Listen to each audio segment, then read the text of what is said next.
السلام عليكم ورحمة الله تعالى وبركاته. سيدو هذا الصابت ملك السودان كجوكتين ولقي سما وسن سجودين وح عبادة أنا موسى سمينا وحونا قلي جنة إلهي سبحانه وتعالى وقصات مهمة قصداني بالله إلا لما تلدقيسو عمر بن ثابت وهو أها ننقال ونعب مسلمين تا إسلامك gaar ahaan wuxuu zaa'id u nacbaa rasuulka sallallahu alayhi wasallam iyo asxaabtiisa magaalada Madiina markay joogeen aad ayuu u nacbaa islaamka maalmaha kamid ah rasuulka sallallahu alayhi wasallam iyo asxaabtiisa waxay aadeen dagaalkii Uhud.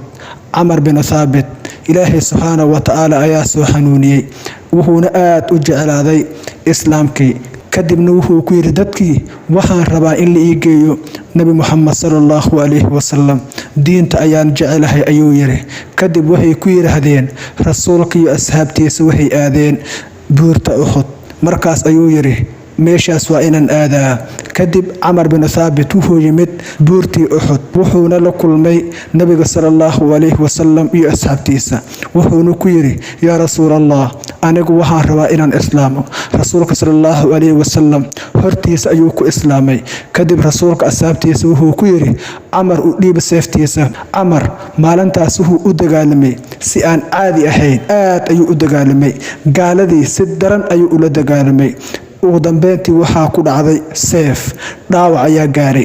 Kadib niman ay qaraabo yihiin ayaa u yimaadeen waxayna ku yiraahdeen Amaru halkaan ma waxaad u timid necab aad necaban tahay qaraabadaada mise waxaad jeceshahay diinta islaamka iyo nabiyullaahi Muhammad alayhi salaam. Dadkii wuxuu ku yiri anigu waxaan halkaan u imid jecelahay diinta islaamka iyo nabi Muhammad sallallahu alayhi wasallam.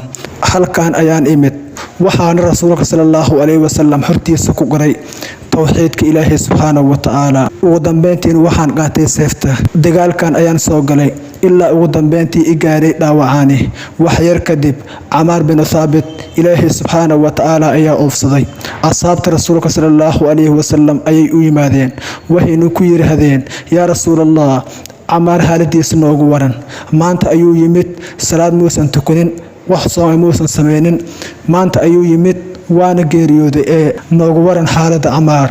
Rasuulka sallallahu alayhi wasallam waxa uu ku yiri waa ahlu janno waa ninka kaliya uusan sameynin wax cibaado ah salaad soon sadaqo Ilaahay subhanahu wa ta'ala ku abaalmariyay waa jannada waa Amar bin Thabit.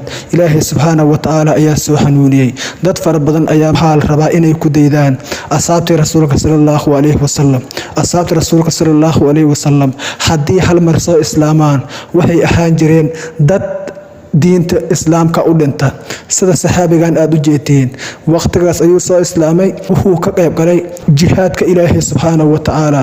waxa dareemaysaa muhiimadda ay leedahay in diinta islaamka la hoojiyo oo qof kastana laga rabo inuu naftiisa aad ugu kalsoonaado oo Ilaahay subhanahu wa ta'ala diintiisa garab siiyo. qofkii Ilaahay subhanahu wa ta'ala diintiisa u xiiliyo adduunkaani Ilaahay subhanahu wa ta'ala ayaa u xiilinay aakhirina waxa lagu abaalmarinayaa janno. walaalayaal muuqaalkaani waxaan idinka codsanayaa inaad meel fog aad gaarsiisiin qof walaalkaada si ugu faa'iideyso.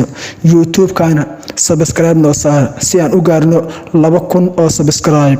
aad u mahadsantihiin. muuqaalkaani like saar aad ay dhiirigelin noogu tahay. YouTube-kana subscribe noo saar. Abdullaahi waa qof xubnihiisa shaqeyn waayeen Ilaahay subhanahu wa ta'ala ayaa wuxuu ku sababay wiilkaani inuu xubnihiisa shaqeyn waayeen sida qof meed oo kale ah marka laga reebo madaxiisa madax maane. Abdullaahi xubnihiisa kale way shaqeyn waayeen. Abdullaahi maalin waliba wuxuu dhihi jiray Ilaahay subhanahu wa ta'ala waa inacab yahay maalin walibana aad ayuu u oyn jiray oo wuxuu la yaabanaa sida uusan u dhaqdhaqaagan jirkiisa marka laga reebo madaxiisa. maalmaha kamid ah Abdullaahi dad ayaa waxay ku yiraahdeen Abdullaahiyow nimcooyin fara badan ayuu ku siiyay Ilaahay subhanahu wa ta'ala. markaas ayuu ku yiri Ilaahay subhanahu wa ta'ala wax nimca siiyay ma jiraan. markaas ayay waxay ku yiraahdeen soo uma jeedid Ilaahay subhanahu wa ta'ala wuxuu ku siiyay caafimaad oo ah inaad hadli kartid. markaas ayuu yiri Ilaahay subhanahu wa ta'ala caafimaad uu siiyay ma jiro sababtoo ah maanta ma socon karo wax ma samayn karo, jirkayga ma dhaqdhaqaajin karo, keliya halkaani waxaan ku ahay qof jiifa. Markaas ayay ku yiraahdeen, waxaynu rabnaa inaynu kuu geyno qof adiga kaa daran. Markaas ayuu ku yiri, ma waxaa jira qof aniga iga daran? Waxay ku yiraahdeen, haa, waxaa jira qof adiga kaa daran.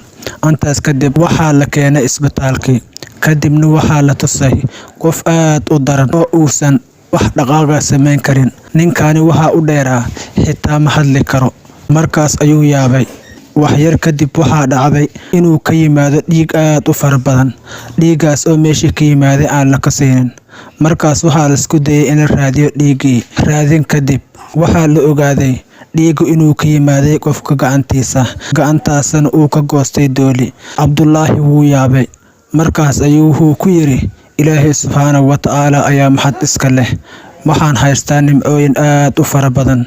Maxaa yeelay maanta aniga waan hadli karaa, waan oyn karaa, madaxayga waa dhaqdhaqaajin karaa, balse waxaan arkay qof iga daran. Qisadaani waxaad ogaanaysaa walaal, maanta haddii aad haysatid caafimaad balse aadan haysanin dhaqaale.